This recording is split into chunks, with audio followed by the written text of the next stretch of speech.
ఒక్కసారి కొమ్మూరి గోల్డ్ కి కాల్ చేయండి. తాకట్లో ఉన్న మీ బంగారాన్ని విడిపించి మార్కెట్ ప్రైస్ కి వాళ్ళు కొనుక్కుని మిగతా డబ్బులు మీకు ఇచ్చేస్తారు. రైట్, బ్రేకింగ్ న్యూస్ వస్తున్నాం మనం టీవీ స్క్రీన్ పై. పశ్చిమ గోదావరి జిల్లా నరసాపురం మండలం లక్ష్మణేశ్వరంలో పాస్టర్ గంటా జాన్ బాబురావు నివాసంలో గురువారం రాత్రి పోలీసులు ఆకస్మికంగా సోదాలు జరిపారు. ఆయన నివాసం నుంచి 2,27,00,000 రూపాయల నగదు సీజ్ చేశారు. బాబురావు కుటుంబం పెద్ద ఎత్తున ఆస్తులు కొనుగోలు చేయడం, లక్షలాది రూపాయలు ఎడాపెడా ఖర్చు చేస్తున్నట్లు పోలీసులు సమాచారం అందింది. దీనిపై వారు నిఘా పెట్టారు. సో గురువారం పాస్టర్ బంధువు ఒకరు సూట్ కేసుతో తీసుకొని వచ్చారు, బాబురావు ఇంటికి వచ్చారు.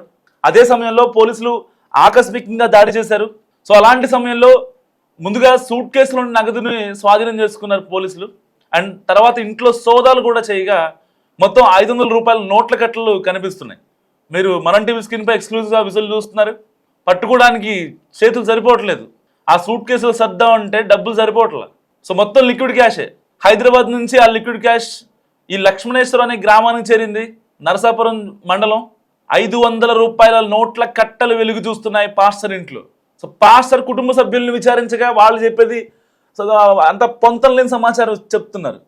డబ్బు ఎక్కడి నుంచి వచ్చింది ఏంటి అంటే వాళ్ళు చెప్పేది వాళ్ళు చెప్తున్నారు. అండ్ పాస్టర్ది ఆయన పాత్ర ఎంత ఉంది దీంట్లో అనేది ఇక్కడ పోలీసులు నిగ్గు తెలుసనున్నారు. సో అయితే నగదును సీజ్ చేసి సర్కిల్ ఇన్స్పెక్టర్ కార్యాలయాన్ని పంపించారు. ఆ తర్వాత దీన్ని ఐటీ అధికారులకు అప్పగిస్తారు.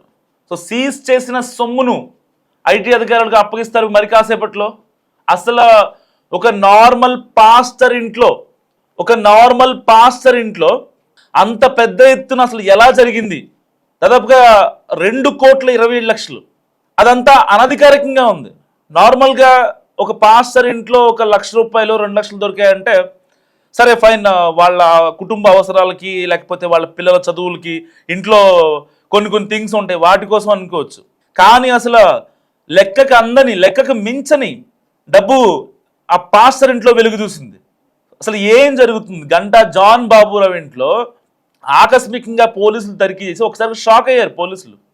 ఏంటి అసలు అంత డబ్బా అని చెప్పి ఒకసారిగా షాక్ అవుతున్నారు. మనం ఆ విజువల్ చూస్తున్నాం మనం టీవీ స్క్రీన్ పై. దాదాపు 2,27,00,000 రూపాయల 600 రూపాయలు పోలీసులు సీజ్ చేశారు. యాక్చువల్గా అంటే ఇప్పటిదాకా ఈ యొక్క పాస్టర్ల ఇంట్లో దాడులు జరగడం అనేది చాలా రేర్ కేసెస్. ఎవరు వెళ్ళి వాళ్ళని కావాలని ఇరికించాలని సిచ్యువేషన్స్ కనిపించవు. మనం చూడడం అలాంటి సిచ్యువేషన్స్. అయితే అంటే నాట్ ఓన్లీ క్రిస్టియానిటీ కమ్యూనిటీ, ఇక్కడ పాస్టర్లు ఎవరైనప్పటికీ వాళ్ళని వాంటెడ్గా ఇరికించాలి అనే ఒక ఇది నిజంగా ఎవరికి కనిపించదు. మరి ఇలాంటి నేపథ్యంలో అసలు పాస్టర్ని అంటే గంటా జాన్ బాబురావు అని ఎందుకు ఇరికిచ్చారు? ఎందుకంటే 2,27,00,000 రూపాయల నగదు ఆ ఇంట్లో పట్టుకున్నారు. అప్పటికే సూట్ కేసుల్లో నగదు వెళ్తుంది. సో ఇదంతా గమనించిన ఇంటి పక్కన వాళ్ళు లేకపోతే వాళ్ళ బంధువులు ఆల్రెడీ పోలీసులకు సమాచారం ఇచ్చారు. సో ఎప్పుడైతే 500 రూపాయల నోట్ల కట్టలు వాళ్ళ ఇంట్లోకి వస్తున్నాయో అప్పుడే వెంటనే రెడ్ హ్యాండెడ్గా పోలీసు అందరూ లోపలికి వెళ్ళిపోయారు. ఒకసారిగా సరెండర్ అని చెప్పగానే అందరూ ఒకసారి షాక్. సో కట్ చేస్తే కుటుంబ సభ్యులంతా పొంతం లేని సమాధానం చెప్తున్నారు. ఎందుకంటే బేసిక్గా తెలుగు స్టేట్స్లో పర్టికులర్గా ఇండియాలో ఒక మతానికి సంబంధించినటువంటి అది ఎయిదర్ క్రిస్టియానిటీ కావచ్చు, ముస్లిం కావచ్చు, లేదంటే హిందూ కావచ్చు, ఏదైనా సరే ఒక మతాన్ని స్పెసిఫిక్గా అనాలి అంటే ఎవరు కూడా అంత సాహసించారు. సరే జరిగేవి జరుగుతూనే ఉంటాయి ఫైన్, కానీ కొన్ని సెన్సిటివ్ ఇష్యూస్లోకి నిజంగా మనం కూడా వెళ్ళకూడదు. కానీ వార్తలాగా మనం మాట్లాడుకుంటే ఇక్కడ సో ఏదో జరుగుతోంది ఆ పాస్టర్ త్రూగా అనేది సో పోలీసులు గెస్ట్ చేసినటువంటి అంశం. అది మత మార్పిళ్ళ లేకపోతే వాళ్ళ చారిటీకి సంబంధించినటువంటి థింగ్సా ఇంకోటా అనేది కూడా ఈ కేసులో బయటికి రావాల్సి ఉంది. అసలు అనధికారికంగా వాళ్ళు కూడబెట్టిన సొమ్ముని దేనికోసం యూజ్ చేస్తున్నారు, అసలు వాళ్ళకి ఆ డబ్బు ఎలా వస్తుంది? హైదరాబాద్ నుంచి వస్తున్నమాట వాస్తవం. ఆల్రెడీ తరలిస్తుండగానే వీళ్ళు పట్టుకున్నారు ఏదైతే సూట్ కేసులో డబ్బుని. సో ఆ డబ్బు దేనికోసం ఉపయోగిస్తున్నారు అనేది ఇక్కడ చాలా కీలకంగా మారింది.